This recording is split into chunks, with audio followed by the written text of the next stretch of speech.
गुरुजी पंडित प्रदीप मिश्रा जी ने अपनी हाल ही की कथाओं में और कुछ पिछली कथाओं में कुछ ऐसी जानकारियाँ दी हैं जिसके अभाव से आप कितना भी शिव पूजन कर लें, कितना भी व्रत कर लें, कितने भी उपाय कर लें, कितने भी बेलपत्र अर्पित कर लें, जल अर्पित कर लें, पर आपको पूजन का फल प्राप्त नहीं हो सकता। आज इस वीडियो में हम आपको गुरुजी की बताई ऐसी ही 10 गलतियां बताने वाले हैं जो आपको नहीं करना है शिवालय में पहुंचकर या शिव पूजन में या फिर कोई उपाय करते समय।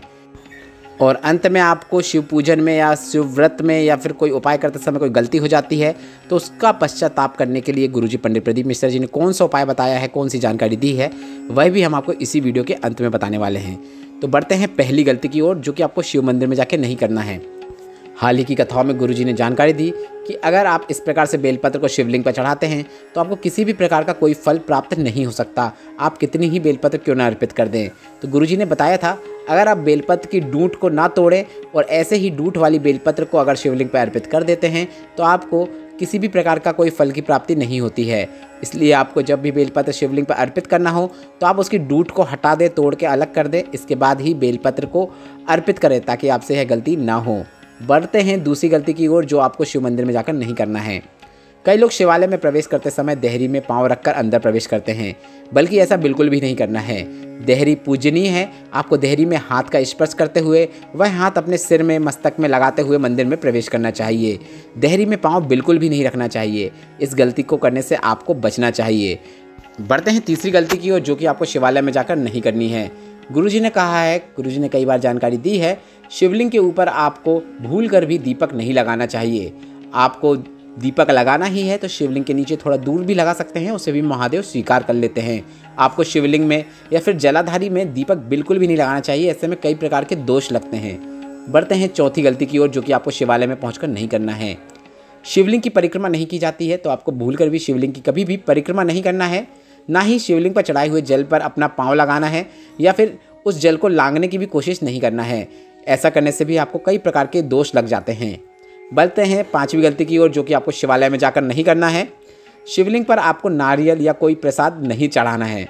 अगर आप रख देते हैं तो कोई गलत तो नहीं है, क्योंकि शिवलिंग पर चढ़े हुए प्रसाद जो शिवलिंग के ऊपर रखा रहता है या कोई नारियल रखा है तो उसे प्राप्त करने का हक सिर्फ और सिर्फ साधु सन्यासी को होता है, गृहस्थ जीवन वाले उसे प्राप्त नहीं कर सकते।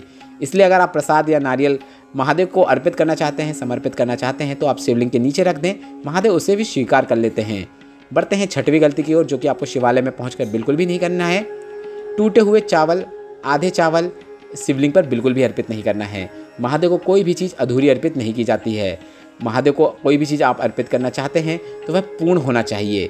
आप बेलपत्र भी अगर अर्पित करना चाहते हैं तो बेलपत्र में छिद्र नहीं होना चाहिए, छेद नहीं होना चाहिए, या फिर बेलपत्र कटी फटी नहीं होना चाहिए। खंडित चीज़ें महादेव को अर्पित करना अशुभ माना जाता है। बढ़ते हैं सातवीं गलती की ओर, जो कि आपको शिवालय में पहुंचकर नहीं करना है। अगर आप शिवलिंग पर पुष्प अर्पित करना चाहते हैं तो इस प्रकार से पुष्प अर्पित करें कि उस पुष्प की डंडी शिवलिंग की ओर हो। मतलब आपको इस प्रकार से पुष्प अर्पित नहीं करना है कि पुष्प की डंडी हवा की ओर हो, मतलब शिवलिंग पर आपको उल्टे पुष्प अर्पित नहीं करना है। शिवलिंग के विपरीत ओर डंडी नहीं होना चाहिए। डंडी जो है पुष्प की जो भी रहती है, यदि गेंदे का फूल है या गुलाब का फूल है, उसकी डंडी जो रहती है वह शिवलिंग की ओर होना चाहिए। शिवलिंग पर उल्टे पुष्प अर्पित नहीं करना चाहिए। इसकी जानकारी भी पिछली कथाओं में गुरुजी ने दी है। बढ़ते हैं आठवीं गलती की ओर, जो कि आपको शिवालय में जाकर नहीं करना है। कई लोग बेलपत्र को सेवन करना चाहते हैं, बेलपत्र का आचमन करना चाहते हैं तो वे शिवलिंग पर कहीं से भी उठाकर बेलपत्र को खा लेते हैं। इस प्रकार की गलती आपको बिल्कुल भी नहीं करना है, क्योंकि हाल ही की कथाओं में गुरुजी ने जानकारी दी है शिवलिंग में जो शिवलिंग होता है, जो पिंडी नुमा आकृति होती है, उस पर की गई अर्पित बेलपत्र को ही आपको आचमन करना है। आप जलाधारी से उठाकर या माता पार्वती के हस्तकमल से उठाकर बेलपत्र को नहीं खा सकते। सिर्फ और सिर्फ शिवलिंग के ऊपर चढ़ी हुई बेलपत्र का ही आचमन औषधि रूप में किया जाता है। हाल ही की कथाओं में गुरुजी ने यह जानकारी दी थी। बढ़ते हैं नौवीं गलती की ओर, जो कि आपको शिवालय में पहुंचकर नहीं करना है। गुरुजी ने जानकारी दी है कि बेलपत्र को रोज़ नहीं तोड़ सकते। एक विशेष जानकारी गुरुजी ने दी है जिसको आपको याद होना चाहिए, ज्ञात होना चाहिए कि बेलपत्र को कब तोड़ना चाहिए। तो हम आपको बताना चाहते हैं कि आप बेलपत्र किन तिथियों में ना तोड़ें। तो आप चतुर्थी, अष्टमी, नवमी, चतुर्दशी, पूर्णिमा, अमावस्या, इन तिथियों में बेलपत्र को ना तोड़ें। साथ ही संक्रांति काल में और सोमवार के दिन बेलपत्र को नहीं तोड़ सकते। साथ ही दोपहर के बाद बेलपत्र को नहीं तोड़ना चाहिए। किसी भी दिन दोपहर के बाद बेलपत्र को नहीं तोड़ना चाहिए। सोमवार के दिन बेलपत्र अर्पित करना चाहते हैं तो आप एक दिन पहले बेलपत्र को तोड़ के रख लीजिए, इसके बाद अगले दिन आप सोमवार के दिन बेलपत्र को अर्पित कर सकते हैं। बढ़ते हैं 10वें उपाय की ओर। अगर आपसे शिव पूजन में या गुरुजी के बताए किसी उपाय को करते समय किसी प्रकार की गलती हो गई है या शिव मंदिर में किसी प्रकार की गलती हो गई है और आप उस गलती का पश्चाताप करना चाहते हैं, तो आपको एक बेलपत्र लेना है और महादेव की चौखट में इस बेलपत्र को श्री शिवाय नमस्तुभ्यम बोलते हुए अपनी गलती की क्षमा याचना करते हुए अर्पित कर देना है। बेलपत्र अर्पित करते समय आप उस बेलपत्र में अष्टगंध चंदन या फिर कोई भी चंदन या फिर एक चावल का दाना जरूर रखें।